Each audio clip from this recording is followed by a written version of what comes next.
ម្នាក់ឯងធ្វើអ្វីក៏តែឯងកាលពីមុនអាចធ្វើបានដេញពេលនេះពិបាកទ្រាំលែងចេញធ្វើអ្វីទាំងអង្គខ្លាយជាមនុស្សគិតតែយំខ្ញុំសែនខ្លាចអារម្មណ៍នឹកគេរឿងឯកាធ្លាប់ទៅហើយ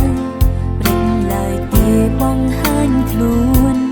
មិនចង់ជឿថាខ្លួនឯងអាចជួបមនុស្សល្អដូចគេបង្រៀនខ្ញុំឲ្យចេញសើបដូរទំលាប់ធ្លាប់ទំនេរ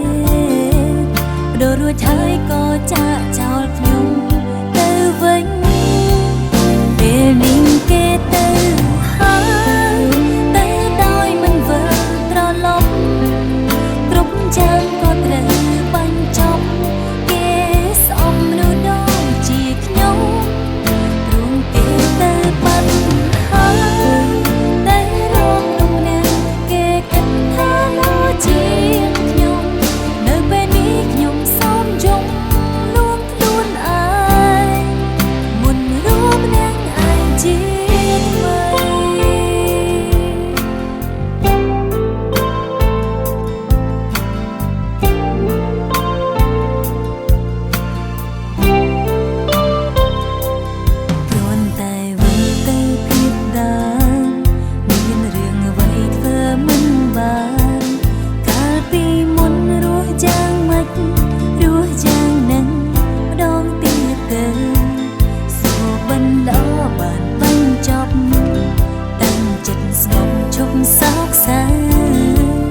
រៀនរស់នៅម្នាក់ឯងជាថ្មី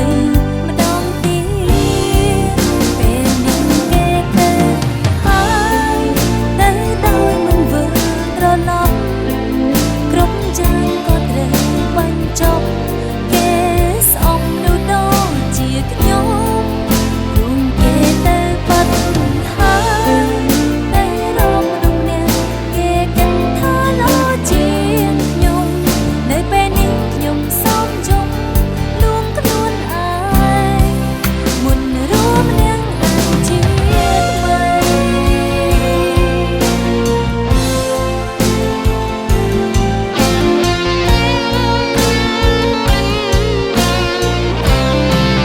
ពេលនេះគេទៅហើយទៅដោយមិនវិលត្រឡប់គ្រប់យ៉ាងក៏ត្រូវបញ្ចប់គេស្អប់មនុស្សដូចជាខ្ញុំរួមគេទៅបាត់ហើយទៅរកមនុស្សអ្នកដែលគេគិតថាល្អជាងខ្ញុំនៅពេលនេះខ្ញុំសូមយំលួងខ្លួនឯងហើយនៅពេលនេះខ្ញុំសូមយំលួងខ្លួនឯងហើយនៅពេលនេះខ្ញុំត្រូវរួមតែម្នាក់ឯងគឺរួមនឹងឯងជា